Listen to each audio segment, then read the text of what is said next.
guys, I'm here to let you know that there is no need to worry. I realize you probably were worrying before, and then you clicked the video link, summoning me to your video screen, and now I'm here. That is just my big fat ego talking. I'm sure you weren't worrying about that, but a lot of people are worrying about the future, and you know, what's gonna happen. Ooh, what about school? What is going to happen to me? Will I get a good job? I say as long as you work as hard as you can and try your best, you know, everything will fall in your favor and you can do anything you want.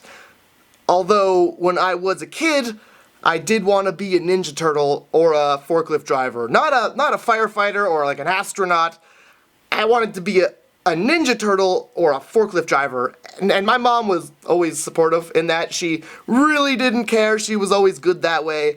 But I sometimes like to imagine what it would be like if she was a little disappointed that I didn't follow that career path, even though one of them is a mutant reptile. Oh, there goes my son, the disappointment. He couldn't even master growing a shell out of his back.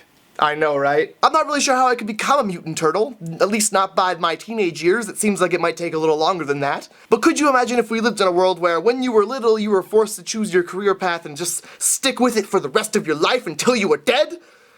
Half of our population right now would be in space, just astronauts just floating around, bumping into each other. Why are we all up here? There's no work to be done. Why are all these astronauts up here? And the other half would be firefighters. The good point about that would be that there would never be a fire. Unless it was in space, and we would be screwed because, you know, all the astronauts wouldn't have the proper training to take care of it. It would be a real space catastrophe. And then there would be me, the world's only forklift driving Ninja Turtle.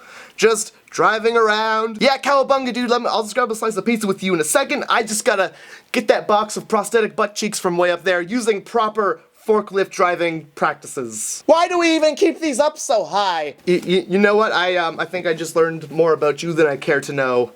But I am definitely not worried about the future. I'm actually really excited. I'm still waiting for the day they invent the technology to allow us to think farts into other people's brains. Oh my god!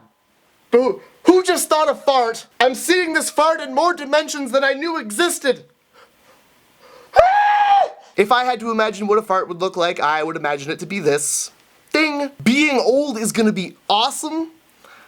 I really, truly believe that being old is gonna be the greatest thing in the whole world. I mean, you get to poop and fart and be naked wherever you please. You're just kind of like a big baby who has some life experience and really, really, really enjoys clipping articles out of the newspaper. I would completely skip over adulthood and go straight to being the most badass granddad imaginable.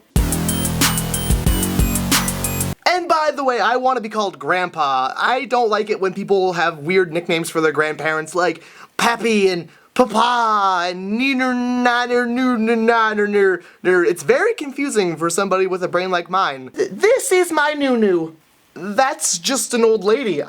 You see, this whole time, I thought you had been talking about a circus bear, and frankly, I'm a little disappointed. Some of the perks, it seems, when you become older is that you get to harass anybody younger than you. You kids have it so easy these days, right? Why do old people think that we have it so easy? I mean, the other day I wanted to watch a TV show that wasn't on TV at the time, so I had to go to 4 different streaming websites before I could find one that was good enough quality to watch. When I was a kid and I had to go to school, I had to walk uphill and fight a shark. Whenever we wanted to send a nude photograph of ourselves to somebody, we had to first draw it and then fight a shark. Eating dinner was a shark fight. And I had to fight a shark, you better believe that was a shark fight. And old people, their stories always end up getting more and more ridiculous as they go along. And one of the other cool things about being old is that you can wear whatever you want. You can wear anything you want in the whole world and nobody's gonna question you, cause you're old. You could wear a hat on your knee. You could wear nothing but belts. You could wear 1,700 belts all down your body, and nobody's gonna say a thing to you because you're old and that's probably what you wore growing up as a child. There was one time I saw an older woman walking down the street in a full-on knitted cape. Just cape, full-on knitted cape, and the first thing my childish brain could come up with was, Did I miss a costume parade today? Was there like a bunch of people in costume walking up and down the street like a festival. But it turns out she was just an old lady wearing a cape, like some sort of elderly superhero, and I was completely okay with it. Faster than a fibrous bowel movement, more powerful than the smell of mothballs. It's a bird, it's a plane. No, it's just an old lady wearing a cape. Personally, when I get older, I'm gonna take full advantage of wearing whatever I want. I'm gonna buy a train costume, and when I get older, I'm going to be a train. I'm gonna go up and down the street going, choo choo, all aboard the dick train, bitches! We're going to Shoppers Drug Mart. Be prepared for that. I'm also gonna be wearing the tightest, brightliest colored pants money can buy, with pins all over the crotch, just like they did in MySpace. And I'm gonna have about 1,000 bandanas hanging out of my back pocket. It's gonna be amazing. And if I'm not wearing that stuff, I'm gonna be naked. There's two options, train or MySpace. Other than that, I'm gonna be naked. I think we all need to embrace the future, embrace getting older, and just get naked! I'm an interviewer. Do you know, we tweet each other like every day. I'm Brian Stars. You know what, I thought that